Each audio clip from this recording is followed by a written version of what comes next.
If everybody wants to just maybe put in the chat, who they are and where they're from, I could keep a track of that. But just want to welcome everybody to this webinar, which will go over 4 of the 2019-20 Innovative Instruction Technology Grant Award projects. So I'm thrilled that we have 4 of them today. We did 2 of these back in June.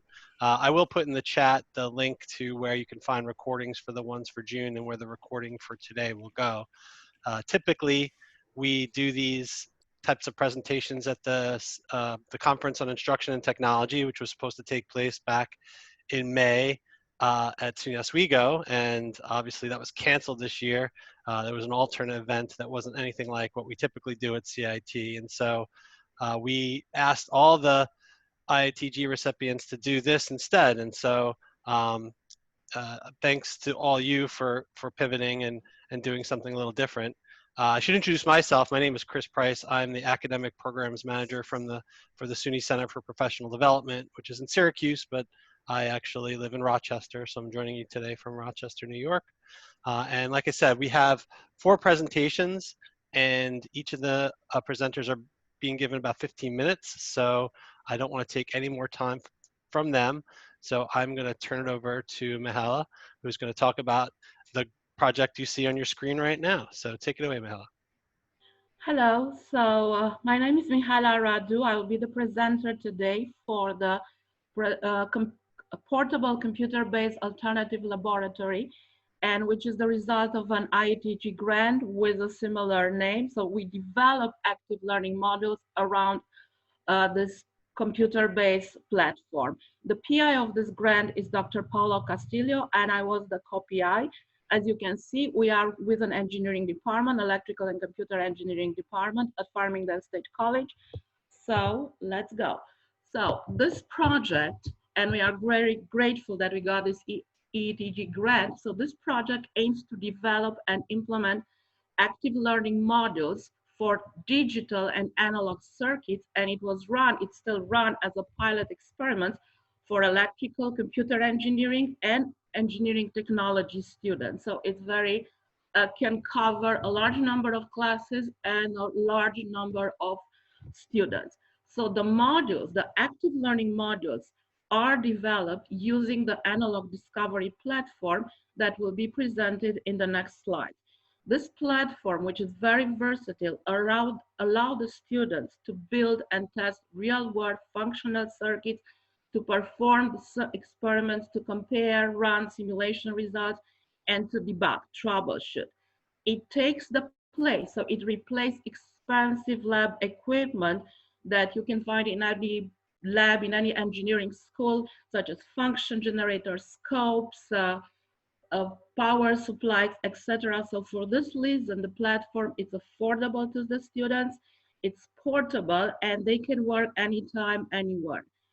The project itself is very easy to replicate because modules can be continually developed, can be made accessible to instructors from other schools, and can be integrated into existing courses. And actually right now we are working to develop new modules, especially in this environment, pandemic environment, if I can call it so, as you'll see in the presentation. Okay, so what you see here, it's this platform, the so-called analog discovery platform. There is analog discovery 2. So the platform itself, it's powered by free software called Waveform. So the students, all they need, or the instructor, is this platform and a laptop, a desktop, and free software called Waveform, and it replaces expensive equipment such the function generator, the scope, multimeter, and other equipment. Now, the platform itself has some limitations. I mean, it cannot replace a very, very, very expensive scope or function generator. But for the purpose of the labs in academic environment, it's enough. Now, the target courses. So the target courses that me and Paulo, we decided to have our digital design and lab signal processing, because these are the courses that we are assigned on regular basis every semester or every second semester. I'm the course coordinator for the digital design sequence of courses, but we plan to develop more modules for other courses. So digital design, it's a typical 300 level course for juniors, introducing students to something called hardware descriptive language, and they implement their design using field programmable gate array platforms, so-called FPGA, and they use Xilinx design tools and tools from the Digiland company. Now, the signal processing course, again, it's a typical 300 level course uh, covering linear time invariant systems, Bode plots, passive, active filter, everything that is covered in such a class.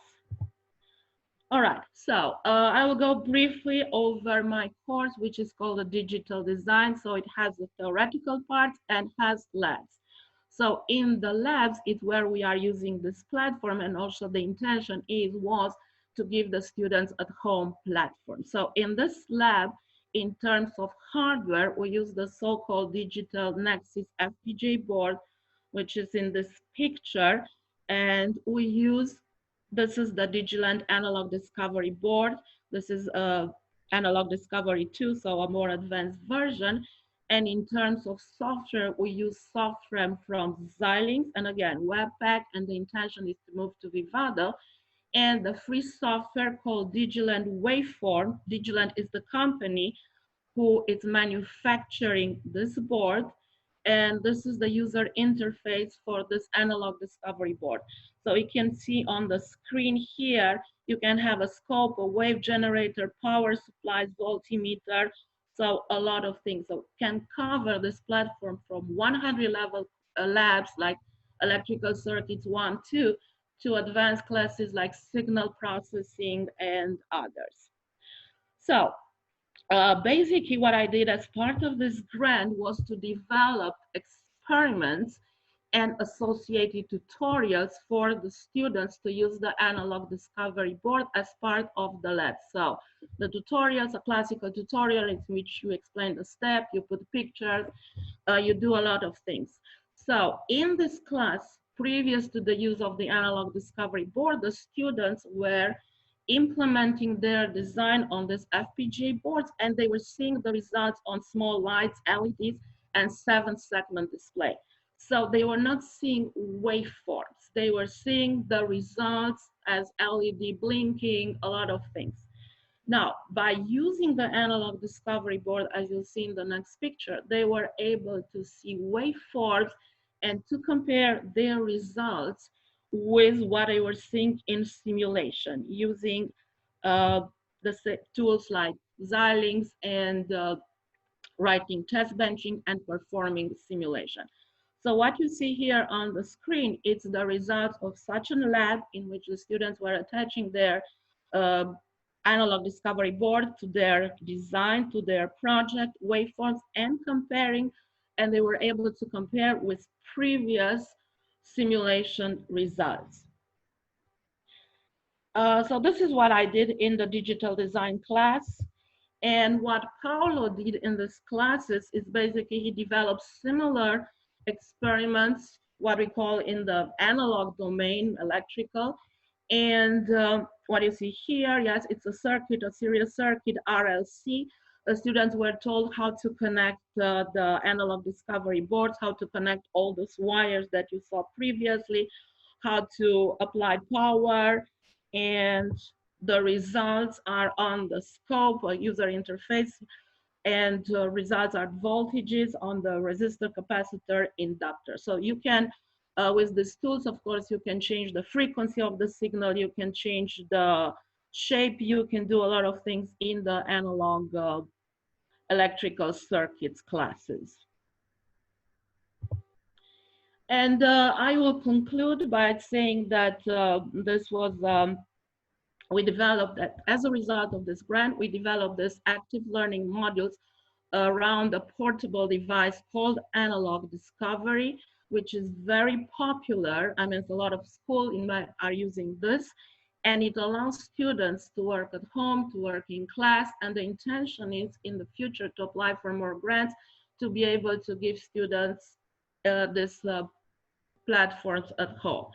Of course, due to the pandemic, the implementation was put on hold, but we were able to implement labs with the Analog Discovery Board. And during the summer, we had a lot of discussion because this platform, it's very good under the current circumstances. And actually at one point we couldn't even buy, they were running out of this Analog Discovery Boards because a lot of schools, a lot of students were buying this platform. Also, my colleague who is teaching the senior project sees this as an excellent opportunity to use these platforms for the students who are working on their senior projects. So they can work at home, they can test, debug their circuits. We were able to apply for an IRB to collect data in the fall, to have a great collection in the spring, and hopefully I will be able to continue in the fall, because in order to publish a conference paper, a journal paper, we need to collect data over 3, 4, 5 semesters in order to have solid assessment data and results. Thank you very much. I would like to thank the students who work on this project, our department chair, our colleagues who are very supportive of this, and they continue to be very supportive, the IETG people, and especially the reviewers who gave us very good reviews, so we were able to receive these grants. And I hope I didn't forget anybody. Thank you very much. And Thank 2 you, minutes. Mela. Thank you. Yes, you're under time, and we started a little late. So, any questions for Mela? Feel free to use your. There's a small group here, so feel free to unmute yourself and use your mic, or you could put it in the chat. I'll be available, you have my email after this, so if everybody wants to call me or your colleagues, I'll be more than happy, or Paula. Do you know of any other SUNYs that have shown interest in using this, and if so, I mean, from the top of my head, okay, to be honest, I don't remember, but of course I used this platform before I wrote papers, so there are other schools who are using this platform and similar. So I'm pretty sure somewhere at SUNY somebody is using them. I mean, there are a lot of ASC papers about these platforms in different schools, so I don't know exactly. I cannot say that it's Stony Brook or another school. Mm-hmm. But. And it seems like, and you probably said this already, but I am a political. Sorry, what? You probably said this already, but I'm just to confirm this is exactly. So prior to using this system, it had to be all done in a lab setting, in a sort of physical big lab, come to campus, and now they can kind of bring the equipment home. Yes. And yeah. Mm-hmm. I mean, when we apply for this grant, yes, it was okay, give the students this to work. And when the pandemic, we realized that, wow, this is actually the tool that can help a lot. And I don't think we are the only one thinking this way. A lot of schools were thinking this way because, as I said, at one point when we looked to buy, they were on back order. So I'm pretty sure a lot of schools are buying this. And the only problem so I have experience with this, is the logistics. So you give this to the students at home, but then how do you collect them back at the end of the semester? Who is responsible? So there are logistic things. But again, everything is logistic, and even with the online teaching and everything. Very true. Yeah. Yeah. Well, you were at the right place, right time. So great. Yes, Looking so forward to we seeing plan whatever to you learn. apply maybe for another grant. We are considering, but I don't know if I teach there are enough funds or enough. So thank Great. you Well, again. thank you, Michal. All right. So our next up is Bob Kidd. So Bob, Mel, if you could stop sharing your screen so Bob could share his. All right. Can you guys see the screen and hear me okay? Yep, hear you fine. See you fine. Just, yep. All right. So again, my name is Bob Kidd. I'm the PI for the grant for developing autonomous vehicles for research and education.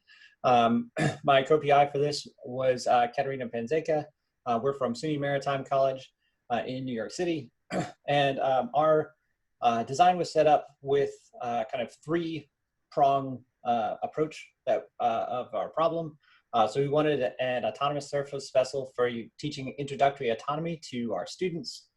We wanted to have a vessel that we could use for offshore environmental water quality testing. And we tried we wanted to try to keep our costs down and use as much open source hardware and software as we could. So for our autonomy testing, we are teaching students who go off into the maritime industry. As you guys all know, kind of from cars, self-driving vehicles are becoming more and more popular kind of in the world, and that's starting to creep into the shipping industry as well. We are incredibly slow at trying to do new things, but it is starting to work its way in.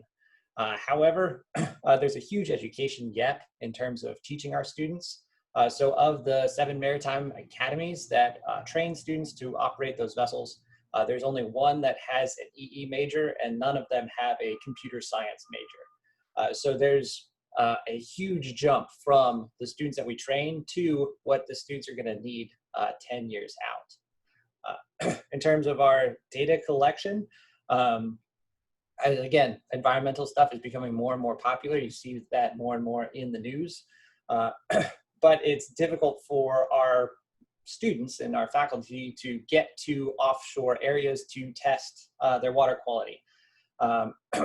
Unfortunately, currently our setup is we are on a spit of land, and to reach the water, sometimes we have a seawall and there's a bucket on the end of a stick that we're using to collect water to do our testing. So we wanted a little vessel that could go out and collect that data and do it repeatedly, so test in the same spots every time. So we developed this platform. We're calling it the AG0. We took a open source hull design that was based off of a PT boat, and we 3D printed that vessel. We took our environmental sensors that we're using in the classroom, and we stuck those inside of the vessel. And then we're controlling it with a small UAV, or a little airborne drone controller.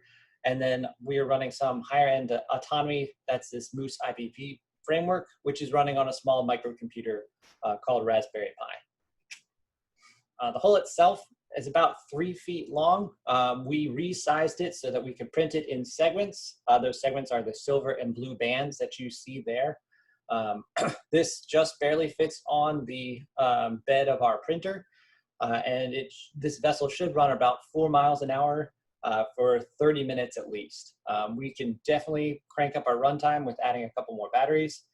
We still need to confirm those speed numbers, but we'll get back to that in a little bit. In terms of our water quality sensing itself, we set up all of our customizable bits here in the back end of the ship. So that's the picture you see there on the right.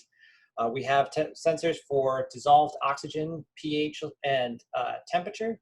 And we've set this up in the back so that if someone wants to use a different set of sensors or wants to collect different data, they can either swap out the grommets that we're using, or they can redesign this rear of the vessel and customize it to their own purposes. All of that data is logged and geotagged inside of an Arduino Uno, so that our marine environmental science students can take that information and import it into GIS, which is Geographical Information System, and they can kind of plot the data over a map and look at that over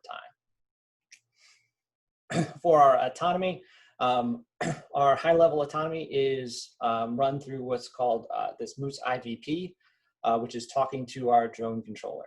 This is really critical for us because to navigate a ship well, you have to follow the rules of the road, just like you would with a car.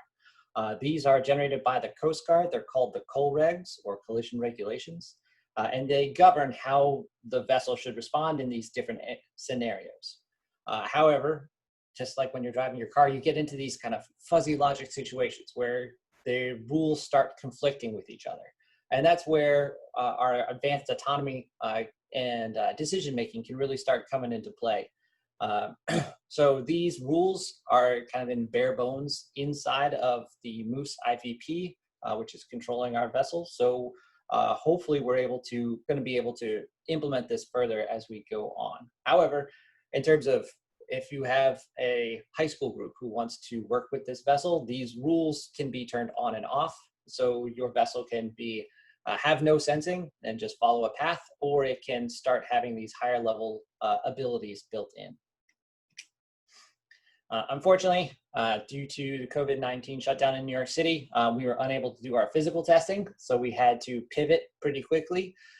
We were able to do some benchtop testing with our sensors and our GPS, kind of taking a board outside with our sensors strapped down and collecting data. That was all successful. In terms of our testing with the vessel, we had to work with Gazebo. It's a 3D physics simulator. And so we implemented our autonomy system inside of that vessel. And we generally found good results.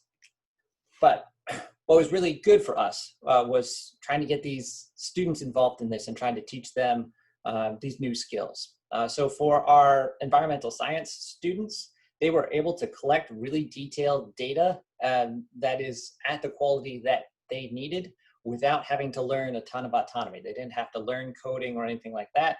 That map you see there on the right is a user interface that is developed on a phone. So you can pull out your smartphone, click on the data points you want to collect data at, and the vessel will travel there automatically.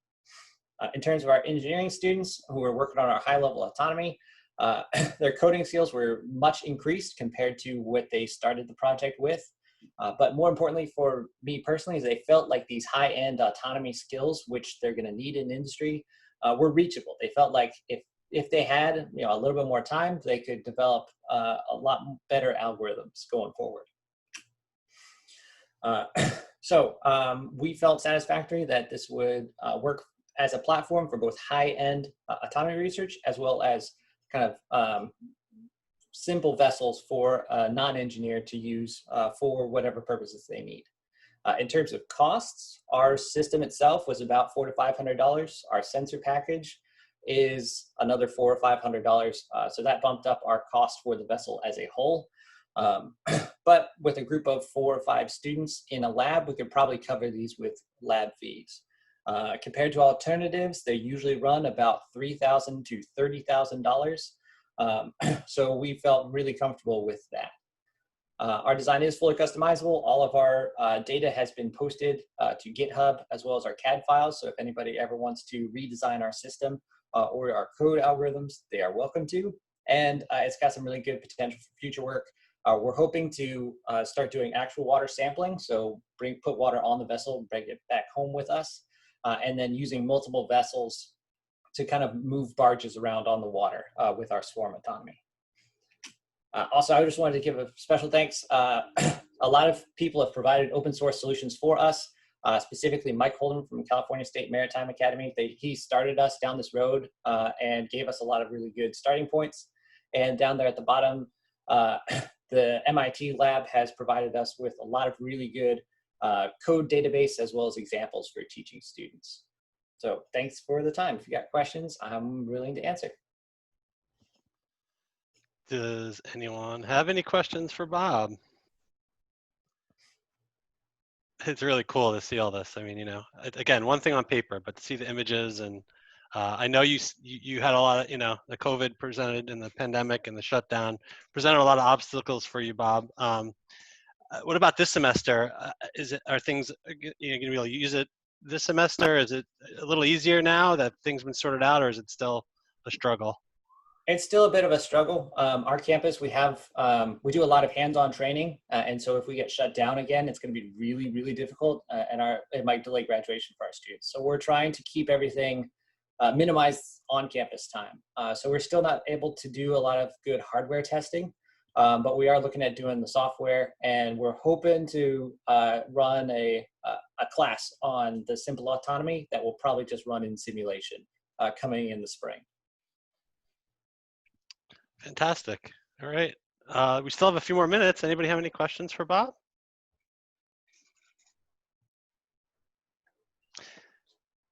Do you know of anybody else that's already kind of taken some of the your work and built on it outside of maritime, or have you been in touch with anyone? We've talked to a couple people who've been interested through American Society of Engineering Educators, but they haven't. Obviously, finances are all sorts of everything for everybody right now, so we're kind of in a holding pattern. Yeah, but again, I think the appeal of what you came up with is that it is, less expensive than you would have to spend normally. So yeah, I mean, I'm sure that, just like Mahela's presentation, everyone's going to be looking for, especially in budget crunches that are going to happen over the next year, inexpensive alternatives to things they normally would do. So I'm guessing you're going to get a lot of interest. All right, last call for questions for Bob. Okay, if there aren't any, I'll just thank you very much. And we will shift over to our next presenter. Oh, hey, Mahela, yes, great, you got a question, good. Sorry, a very quick question. Do you think that some of this project can be extended to electrical and computer engineering students, because we are always looking for projects, with microcontroller, with sensors, something that the students get excited about? Oh, certainly. Yeah, so right now, the vessel is primarily GPS based, and we don't have a lot of sensing on that vessel gets difficult, because you can imagine if you're using a like an ultrasonic or a LiDAR to sense your environment and look for other ships, your ship is bouncing up and down on the waves a lot more than a regular vessel would. So that presents a challenge, and water reflectivity presents a challenge. Also, our propulsion system, we've been looking at, we've got somebody on campus who is really into solar power. So we're looking at the potential to maybe we could do this as a solar vessel, or a solar vessel that recharges and can collect data continuously. There's plenty of opportunities for electricals, especially the boat is run all electric. So yeah. Plenty of opportunities. Okay, thank you. Sure thing. I will mute. Very cool. Any other questions? Got a couple more minutes.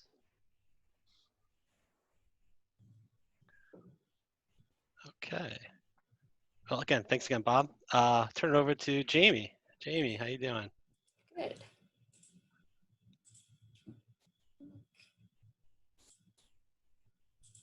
Just a second. Okay. So I am here to talk about the project implementation and evaluation of microcredentials on the pharmacist patient care process. The PI for this project is Bob Waller, but he was unable to make it today. So I am Jamie Martin Rivera, and I will be presenting on his behalf. So Bob and I both work for the School of Pharmacy and Pharmaceutical Sciences at the University of Buffalo. Our project was based around the pharmacist patient care process. So the first thing I thought I'd do is just give you some information on what that is and why it's important to us.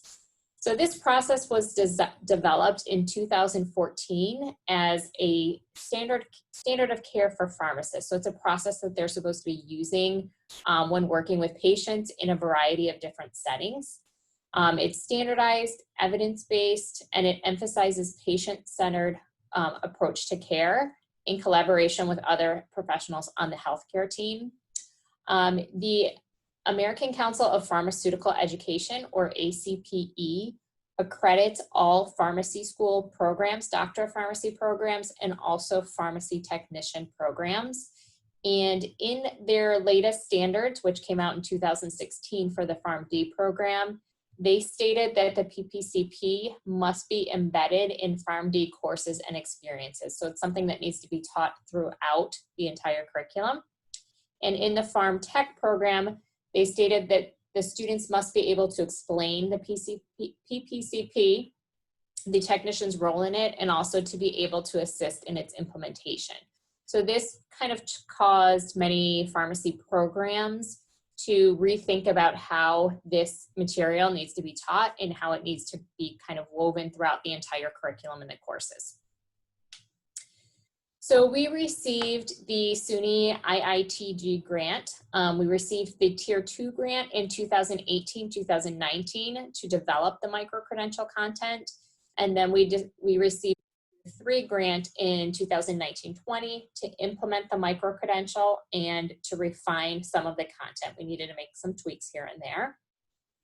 We did have collaborators. We were not the only ones working on this project, and it was really a group effort, and it took a lot of us coming together to get this material together. So there were 2 PharmD programs. One is the University at Buffalo, which is where we're from, And then the other one is Binghamton University. And then as far as pharmacy technician programs, SUNY Erie Community College, we had a working relationship with them already, where some of the instructors at UB help teach portions of the Pharm Tech program. So we all worked together to create this content that would be relevant for the students in all three of the programs, since we're all trying to teach this material. So the development team, each institution identified individuals that will be using the materials so that they could assist in the development. It was important for us to get those instructors that would be able to use this video and use this content to help develop it in the way that they thought it would be useful. At UB, we also had 10 students. They were enrolled in what's called a scholars program. They're kind of advanced students. And so they actually originally were tasked with coming up with what they had already learned in the curriculum in regards to the PPCP, what they thought was really good and what they thought could be added. And so they came up with kind of a base outline for the other groups. Then we had working groups, which usually consisted of people from the different schools. They would work together on a section. There was a lot of iterations going back and forth and discussion on what material to include and how to include that. So to kind of take a step back as far as what is a microcredential, what is it that we were developing? A microcredential is a program that's smaller than a degree or advanced certificate, but it allows the earner to gain the relevant skills. There can be one or more digital badges, and they're a symbol once they've achieved that of an accomplishment or skill. Those digital badges, I'm going to kind of take a step. They can be displayed on social media, on email signatures, resumes, things like that. So you may see them. A lot of people compare them to Girl Scout or Boy Scout badges, and that you can earn them. It shows that you did something, and you can kind of collect them. And then for other people that are looking at them, you can click on the badge, and you can see the information as far as what that student or participant did to receive that badge, what activities they participated in. Maybe there's proof of what they did, but all that information is right in the badge there. So our goal with the PPCP micro-credentials were to develop stackable education modules on elements and application of the PPCP and in a variety of different settings. So we have pharmacists that may be working in a community pharmacy like CVS or Rite Aid. We have pharmacists that are in hospitals, and all of these pharmacists should be using the PPCP. So it was important for us to instruct students on how to use it in these different situations. The modules that we developed are stackable, so they could be used across multiple programs with different audiences. So we would use some of the same videos to develop a Pharm Tech badge as what we're using for our PharmD students.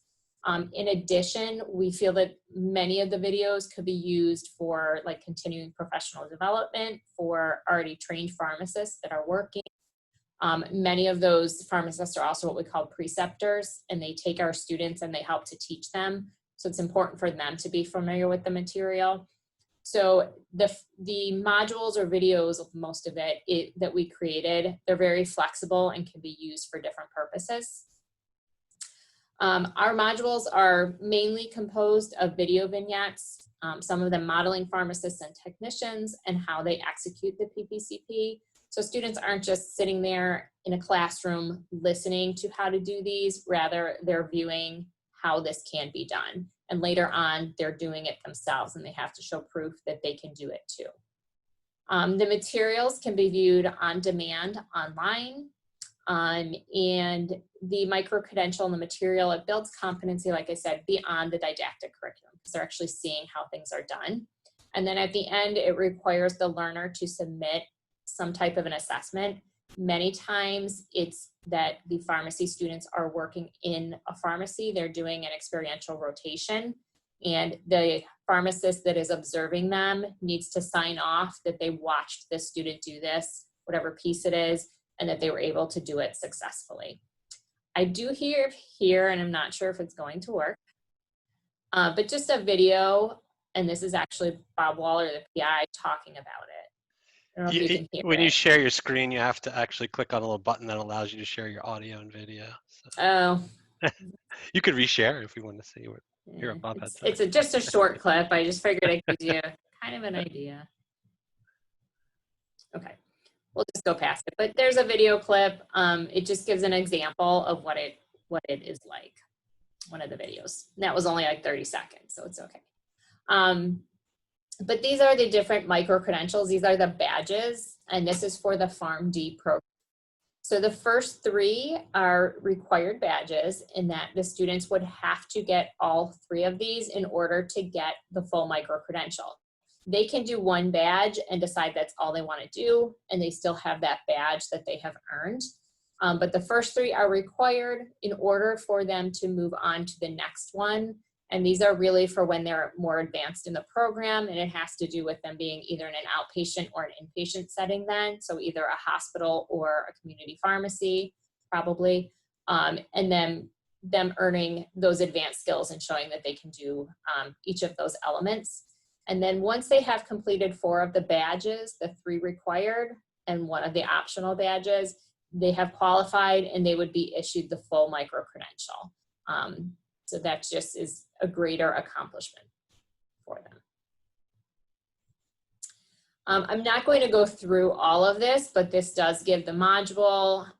It's the level that they would be at, whether it's their first year, second year, third year. So each of these modules is done throughout the curriculum, which is how it's kind of built up, and it gets a little bit more complex. There's content, many of it is videos. There is some reading and some outside activities that they sometimes need to do. And then as far as evidence, usually there is a quiz that goes with each module, and then there is either a rubric or something that a pharmacist needs to sign off showing that they were able to do these different elements in regards to the PPCP. So I'm not gonna as far as implementation, this past year, we were able to implement modules 1 and 2 because that's what's done with the PharmD students in their first year. We had approximately 125 PharmD students at UB that went through the process. It's now up to them. They have really through the end of summer or kind of beyond to get the evidence where they've been observed doing some of these things because they're out now in practice. So then they can go ahead and they can submit to be issued the first and second badge for those different modules. We also had some pharmacy technician students. There was a cohort of 10 in the fall that were able to receive the material.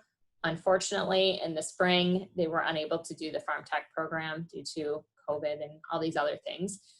So hopefully we'll be able to get more students to complete all of the modules, and then we'll have a little bit more data.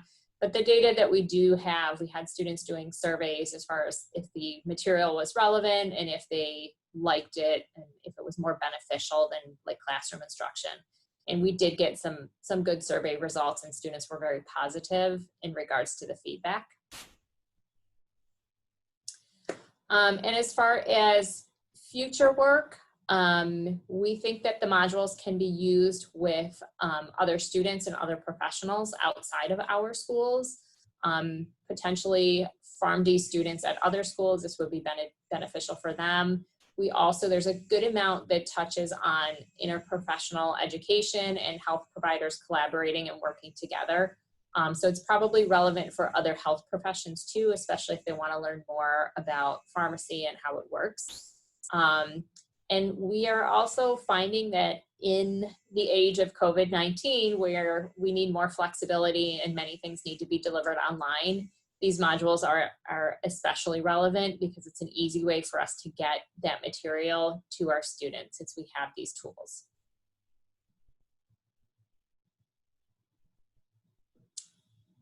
And that's it for the presentation. I don't know if there's any questions. Does anyone have any questions for Jamie?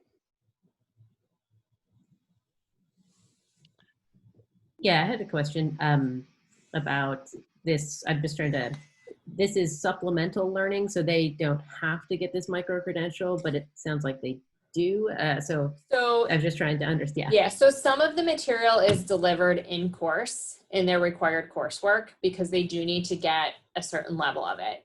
And then in order to get the micro-credential, they need to do additional activities outside of the classroom environment. And they need it, they need to have it in some fashion to practice in their profession after? Yes. Or Yeah, so so they do get, you know, the basic and the required coursework that they're taking. But it's, in order to get the micro-credential, they basically have to submit more evidence that they are able to do this in practice and that they've been observed doing it. Great. And does that make them more employable then, or that helps their job? We hope so. We think so. Excellent. Yeah. You know, they'll have their micro-credential where they can, you know, in their badges that they can put on their resume or, you know, note or in their email and things like that. But so yes. Yeah.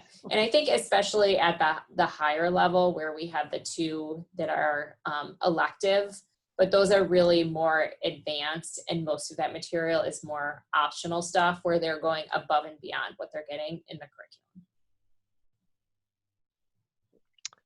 Any other questions for Jamie?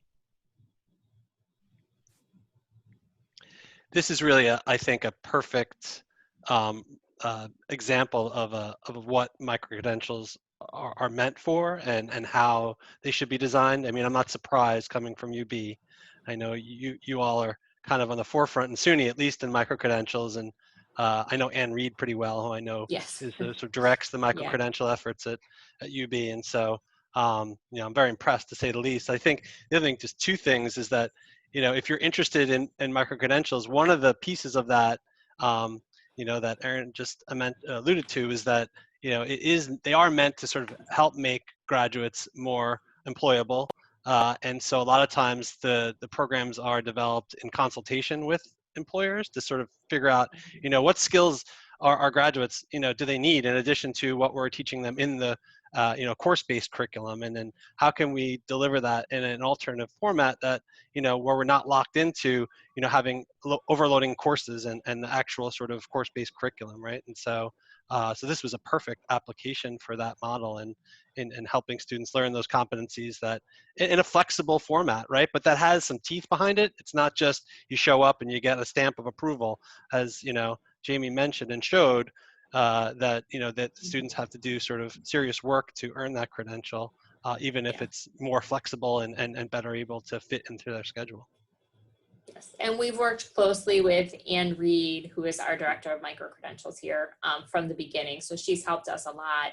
It's really helped with SUNY Erie too, because their program is not a degree program. It's really a professional training program that's open to community members. So this gives them a little bit more something to give to their graduates too that complete the program. So when they go out to look for jobs as a pharm tech, they have something behind them too. Great. Well, thanks again, Jamie, and thanks for pitch hitting today. Yes. For Bob, I hope he's doing well. All right, and then last but not least, Erin, and I see Allison's here too. I don't know if Allison, if you want to make you co-host as well, but I will just in case. But we'll turn it over to you both for our last presentation of the day. Sure. Just get my. Sorry, I went to share screen and it's not letting me for a sec. Okay.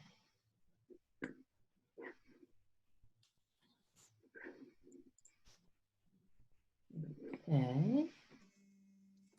Let's see. All right. So hopefully that allows you guys to see my screen now. Is that working Looks good. properly? Yep. Excellent. Okay.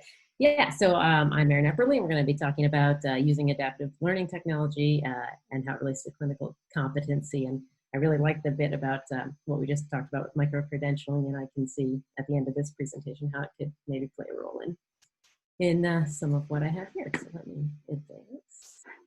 Okay, so just as far as collaborators go, so there was a group of us, so Dr. Allison Miller, who is here, who's the PI, and myself at Cornell, and another group of team members here, primarily from the Veterinary College, but also from CALS. And then also Ithaca College, so Dr. Toby Dragon on our IT side of everything, and Dr. Aaron Morgenblau from SUNY Morris as well. So why were we talking about this, or how did this project arise? So this project and how it relates to clinical competency is about ultrasound, okay, as a diagnostic technique of the equine distal limb. And it's a crucial skill for large animal veterinarians, but it's not really being taught very effectively in the curriculum right now, where they have an entry-level skill. And why is that an issue? So there's a ton of content in the curriculum, just as I was reflecting on the pharmacy curriculum. I'm sure it's similar, right? It's already full. It really only applies to a small percentage of our students as well. So the great majority of our students are interested in small animal practice or other practice venues. And so the equine students is maybe 2 to 5% of our students. Also, to gain this skill, they need to have pretty advanced anatomic knowledge, which they're learning basically in their first year of veterinary school. But they also need to have ultrasound knowledge, which typically isn't taught until later in the curriculum. And by the time they're getting taught that, so third and fourth year, they might be a little bit rusty on their anatomic knowledge. And they might have a very brief opportunity to practice this skill. And so I think those are some of the challenges, and I think that certainly translates probably to all sorts of different types of education programs. So what was our plan, and how did we get to this project? So what because we're talking about an intelligent tutoring system, right? So what we kind of looked or thought about was, how can we build something that the students can have basically kind of a small footprint in the curriculum, but still allow the students to have some instructional experience, can get lots and lots of practice, but get that immediate feedback and adaptive feedback, basically, with no effect on class time. And so our particular intelligence tutor system is focused on teaching the students how to recognize anatomy, both ultrasound and gross anatomy of the horse's limb. And so where this fits into the curriculum and in teaching students, because again, we want to be cycling back and repeating our instruction throughout their education. So this applies for our preclinical students, our third and fourth year veterinary students going out into actually hands-on practice, students when they're on rotation, and then also again, with some of our collaborators, there's lots of equine sciences programs where this can help their students learn anatomy as well. So what did we end up building? So we built some 3D models that I'm going to show you in a moment here for the students to review their gross anatomy and to also learn the ultrasound anatomy. We also developed a set of video tutorials that are annotated to match, and then the intelligent tutor system, which is built, and I'm going to show you that, with ultrasound images, but could be used, and the code could be used with any questions and any images that you might, any modality. And so we built this stuff, and then how are we going to use it? Well, COVID happened, and it changed kind of how we saw unveiling this, which would be having this be the pre-learning or the review learning before labs with students actually scanning. That couldn't happen because of COVID. So we ended up with an elective course, though, last spring, where we had 26 veterinary students. They were both third and fourth year veterinary students who went through this module. So I'm gonna escape out of this part. Hopefully you're still seeing my screen, and I'm gonna just click across. I got a lot of things. So basically, again, it was a Canvas-based course. If you guys use that, familiar with the LMSs. And so I just ended up building a module where they had to view all of the teaching materials at least, and then enter into the ITS. And so I'm just going to click through and show you guys what we made. So this first module here, so it's basically based on a CT scan. It shows the anatomy, it's labeled, and the student can move it and rotate it 90 degrees. And then, sorry, I've got my control panel on the way. Once they're switched here, they can actually slide, and anatomic structures are removed. And these are things, I know this is anatomy, but this is what they're looking at in the ultrasound. So they can slide through, and that's going to help them make sense of what they're viewing. So they went through that module, or that portion. And then here's the second 3D module. So again, because we are trying to teach some specialized language as well. So this is showing where they're going to be ultrasounding on the horse. They can then click on a zone. That's going to show them basically what they're looking at, gross anatomy, and then an ultrasound image. And then as they hover over, gives them the definitions of the different structures that they're going to be looking at. And again, they haven't seen much ultrasound, so it helps them to understand what they're looking at. And so again, as they toggle through, they're going to see the different areas. So they were able to go through this and review a little bit their anatomy, but as you can see, they'll be able to go back and forth to it. I don't know, hopefully you see my screen here. As we said, I'm not going to try and play this video. This is a long video, and then it was cut into different sections. But this is a video that, as I kind of drag it across, you can see, and there's voiceover that shows the actual scanning of the horse, the ultrasonographer, and then the image that's being generated, as well as images that are then labeled. And these are similar to what they're going to see. So basically, this is a self-study that these students had some they certainly had learned the anatomy, and they had some introduction to ultrasound before they were watching these videos and going through this. And then they entered into the ITS, and I'm gonna walk through here. So, which is currently called the Practice Assessment and Review System, with the hope that in the future, the code can be such that we have different modes. Right now, it has just one mode. A user would enter, okay, and so we're just gonna type that in. And right now, it's such that you can access, oh, actually, I want to do that as a new user, sorry. I had that set, but I didn't. So you enter. So as a student enters in this review session, what happens is there are 4 levels of type of question we could ask a student. And we start with more basic, and then they become more advanced. So the student then comes and only has 1 question on this, because we want to make sure that they know this more basic question first before they progress. So they click and they answer, and so they answer this correctly. They get a green check, and they go on to the next. But they have to get so many, they need to get those green checks before they move into a harder one. And then, so if they answer incorrectly, then it actually links them to either the module or the video snippet that is on that topic. So that's the kind of the specific feedback. So I'm going to click to another module where I had already clicked through, so you can see now I have more questions. So I'd already answered some of these plain questions correctly. So then I have multiple questions here. The student can then click through and can answer the anatomic questions. So they have a drop-down list. And then you get progressively more questions. And then as they submit through, then they get to answering the zone questions. So let me click back. So that's what we put the students through in the course. And then we asked them for feedback about what did they think about the tools that we made, and you know, how that helped them understand. So, so like I said, we had 26 students, I think, that went through the modules. 18 students gave us feedback, and it was very, very positive. So we used there was a 1 to 5 scale, and the average for the using everything together was 4.95. So very valuable.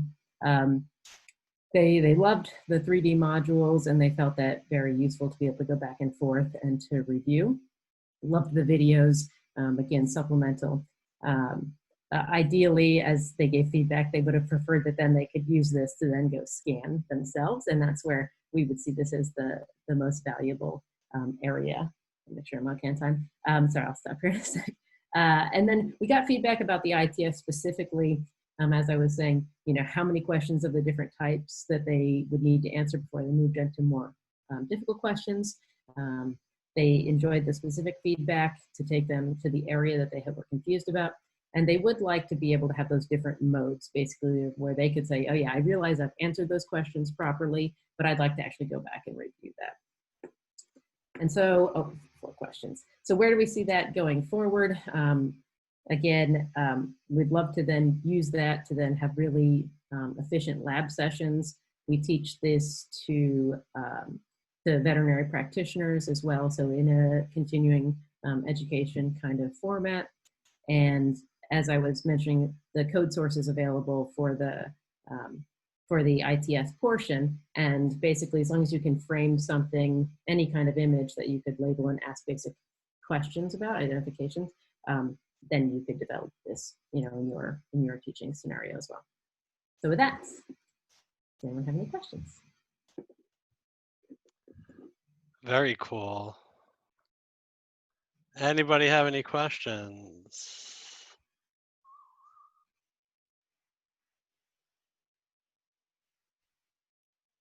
The PAR system, that was developed for the project, or is that something that you got? It was, okay. Yeah. And that's that was the bulk of the grants that was used towards that. Right. And that, how easily, that would be easily, could that be adapted to other content easily, or how would someone do that if they wanted to?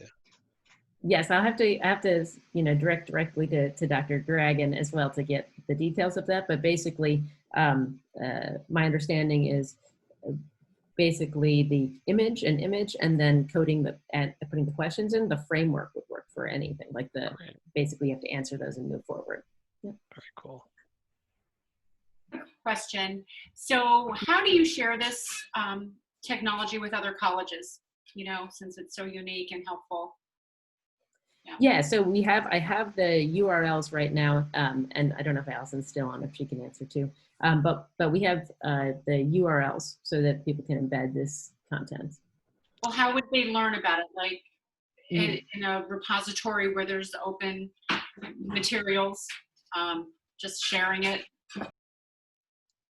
Yeah, so I think that's yeah. Sorry, no, I was going to say, I think when we submitted the final grant info, we embedded all the URLs that Erin was talking about that I think will be posted through SUNY, and then the source code stuff. So we're not tech savvy.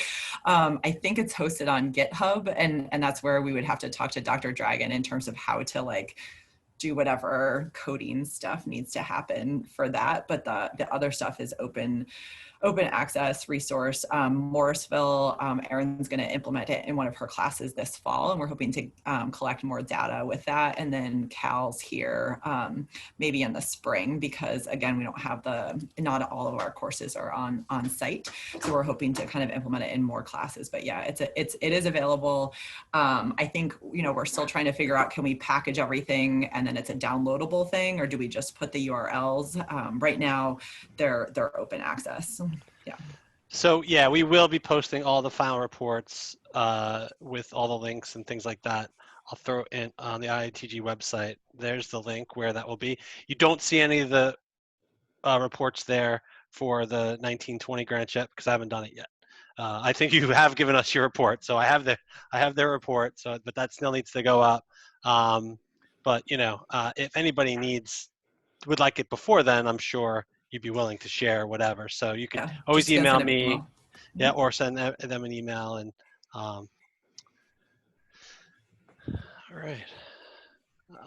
Okay. Any other questions? We're almost out of time. Thank you all so much. If there aren't any other questions, it was kind of cool how and it was totally random how they were picked in terms of order, but I thought you all kind of built off each other very nicely. So that was just luck. I won't claim any credit for that. But once again, thank you all for coming today.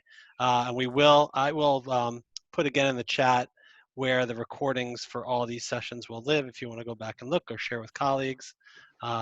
Everyone have a great weekend. And we will have another one of these sessions coming up next the 17th from let's see when that one is. The 17th from noon to 1. That's I don't know what day is the 17th. I think that's Thursday. So if you'd like to attend that, it's the same link as the link for today, so you can register or you could just use this link. And have a great day, everyone. Thank you. Take care. Bye now. Bye.